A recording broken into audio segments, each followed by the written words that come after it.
This is a reading of The Midwife's Apprentice, Chapter 12, called The Inn. The cat was hungry. He pushed at the lumpish weight that was holding him down, spitting and scratching until Alice shifted and he could crawl out to see what creatures there were about that were both good to eat and easy to catch. His exertions woke Alice, and she sat up and looked about her.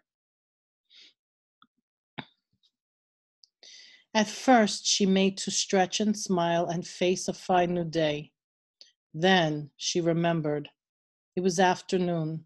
She was a failure, and she had run away. It was beginning to rain, and she faced the night outside alone in the wet. She curled up again into a wet, soggy ball. I am nothing, she whispered to herself. I have nothing. I can do nothing and learn nothing. I belong no place. I am too stupid to be a midwife's apprentice and too tired to wander again. I should just lie here in the rain until I die. And she fell again into a dreamless sleep. But the next morning, her young body, now used to a roof and warm food on cold mornings, pricked and pained her until she awoke. It was still raining, and she was still a homeless failure. She stood up and picked some of the leaves from her hair, wiped her drippy nose on her sleeve, and looked around. She knew where she was. Behind her were the village Emma, the midwife, and Failure. She could not go back there. She could not stay here in the rain waiting to die, for she was too cold and hungry and uncomfortable and alive. So she went on ahead. The cat stalked behind, stomach empty and feet wet, but unwilling to let Alice go on without him. An hour's walk brought them to the roads where the road from the village met the road to the sea. And there Alice could see, through the wet November dawn, a light. It was an inn. Alice had never been in such a place where anyone could find a bed or dinner provided he had the coins. Alice did not have the coins, but she had 2 strong hands and an empty belly to fill. And she was soon at work in the kitchen, trading her labor for bread and a bed out of the rain. Purr made himself useful, keeping mice from the barley and tasting everyone's cheese. The inn was really no more than a large stone cottage with a room over the big kitchen, a loft above the stable, and tables in the hall good for sleeping on or under. The innkeeper was called John Dark, for he was nearly sightless, but none so blind that he could not find an untended mug of ale anywhere on the table, or pinch a plump cheek as it passed. Most work about the inn was done by his wife, the round and rosy Janet, who could carve a fowl with one hand, turn cream into butter with the other, and still have one left over to hoist a noisy guest by his shirt front and chuck him out the door. Oiskins, boyskins, chickadee, Janet said the next day to Alice. You are such a help to me that you would stay on a while. Alice had nowhere to go, so she stayed, grateful that she had found work she was not too stupid to do, even if it was only scouring the tables with river sand or skinning an eel for a pie. Alice worked hard and lived mostly on beans, bread, and Janet's bad beer. Each week the autumn grew colder and wetter, and the inn, although dirty and drafty, was much cozier than any barn or dung heap to be found outside, so she remained empty of heart. She would not think about her months in the village or William Russet or the bailiff's Joan, or the midwife. For such thinking brought the tickling to her throat again. But sometimes the smell of garbage or of apples baking would make the village so alive in her mind that she would look up quickly, certain she had been magically taken back there again, and her eyes would blink in hope and dread. Sometimes, too, she thought of the boy she had sent to the manor and wondered how he fared, and if she had at least done that right. Soon it was Christmas, and the inn teemed with folk going away or coming home. Alice hung holly and ivy from the charred beams in the hall. Musicians with their rebecks and guitarns and sackbuts came to drink and stayed to play. Ducks and geese on great skewers were turned in the roaring fire until they were golden and juicy and so fragrant that the cat and the mice came in from the stables hoping for a bite or two. It was all colorful and warm, but Alice enjoyed none of it. Her heart heavy, her eyes blank, and her mouth as tight as a hazelnut. She went about the business of Christmas as if she were mucking out a stable, muttering over and over to herself, I am nothing, I have nothing, belong nowhere. January dawned frosty and gray and stayed that way, and Alice stayed too. Just before gray January turned into black February, she noted a thin, brown-coated back hunched over a table close to the fire and realized she had seen that same brown-coated back for weeks now, hunched in the same way over the same table before the same fire. Alex began to watch the man, not knowing he had long watched her, and wondered what could be so blight a person so young. He was long and skinny as a heron, with black eyes in a face that looked sad, kindly, hungry, and cold.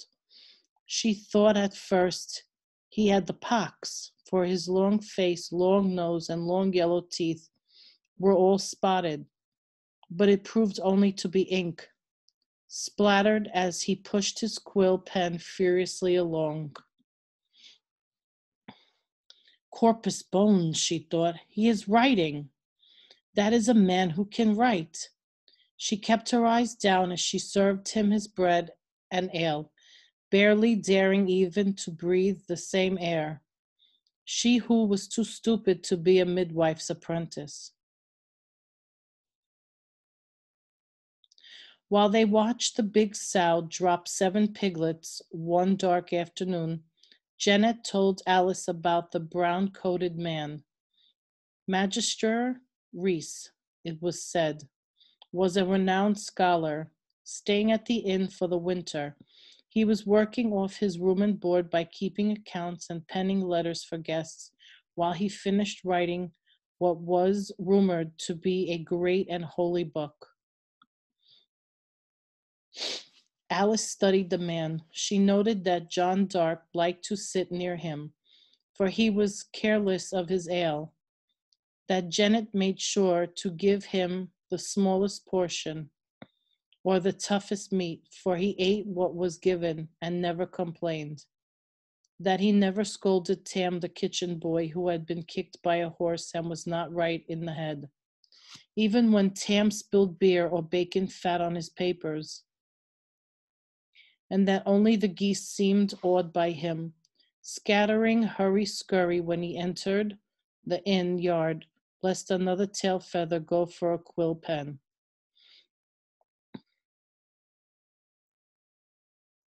Alice took to sweeping that corner of the floor more carefully and scrubbing that end of the table more frequently, hoping to see what he was writing and what it might look like. For her curiosity overcame at last even her bleak despair. After a while, he tried to speak to her, but she only would clutch tighter to her broom and sweep furiously in silence. So instead, he took to talking to the cat. This pussy said, shifting the sleeping animal off the page he was writing, is my masterwork, an encyclopedia compendium I call the great mirror of the universe, wherein you can find reflected all of the world's knowledge, collected by myself, Magister Richard Reese, M.A., and dedicated to his ampleness, the Bishop of Chester. So called, for he is ample in all the world's virtues. Or, see how I can make the ink blacker by mixing soot with the boiled oak galls. Or, this cat is a pea, as in puss or pork or plum pudding. Or, the letter S must be made just so, never thick or wiggly, or with an extra curve at the end, but just so. The cat listened carefully, although sometimes he lost patience with the tutoring and began to bite at the tantalizing moving pen. And Alice too listened, so that she learned some letters as the cat learned. She liked best the O, the D, and the G, for they looked friendly. Z seemed mean, X wicked, and W always made her yawn. Q was by far the most beautiful, she thought, even if it could not stand alone and must be accompanied everywhere by the compliant U. Sometimes at night, when the cat's belly was full and he had no need to prowl about looking for supper, he let Alice cuddle him against her as they went to sleep and tell him more about what she had learned that day. How A began Alice and Apple and Ark, and when to put a tail on the S, and what letters might be made to spell purr, even though he must. She thought, know these things as well as she, during the day when not boiling or sweeping or chopping or skinning, she wrote letters in the frost on the woodpile with a twig, scraped them into the soot of the chimney wall with the handle of the broom, and stuck her finger in the mutton soup and wrote them on the table in the kitchen.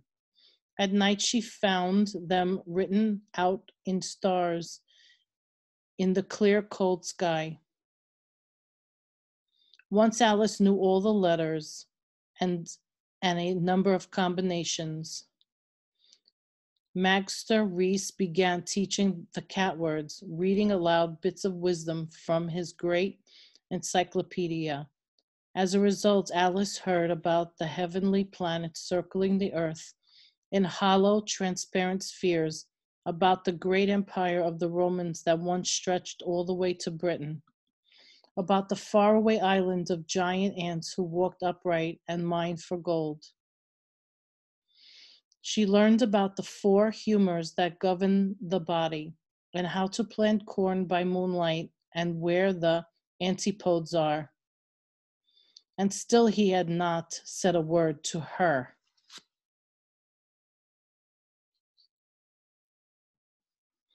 When one day he threw away a page he had ruined with an ink blot, Alice snatched it up and sniffed the stiff vellum into her bodice. Each night before she blew out the last candle, she would labor over the page, picking out letters and sometimes even words that were familiar to her. One showery afternoon, when raindrops sparkled like fairy dew on the new green leaves, Magister Reese sat dreaming over his mug of Janet's thin, bitter ale. Winter was nearly over and his book far from finished. What was he to do next? Should he stay or go? What do I want to do? He asked himself. Spying Alice sweeping her way toward him, he asked her, what do I want? And then pointedly, and what in girl do you want? Alice stopped still. She thought just to sweep away, but the shock of his addressing her directly was lost in that intriguing question. What did she want? No one had ever asked her that, and she took it most serious. What do I, Alice, the inn girl, want? She chewed on a lock of her hair to help her think. What did people want? Blackberry pie, new shoes, a snug cottage, and a bit of land. She thought all that wet afternoon, and finally, as she served Magster Reese his cold beef and bread supper, she cleared her throat a time or two and then softly answered, I know what I want. A full belly, a contented heart, and a place in this world. Magister Reese looked up at her in surprise. You ask a lot for an inn girl. I thought you'd say a sweetheart or a yellow ribbon for your black hair. No, this is what I want. But it is my misfortune, instead, to be hungry, out of humor, and too stupid to be a midwife's apprentice. None so stupid, he said. You can read as well as the cat. Alice smiled, and so winter turned into spring.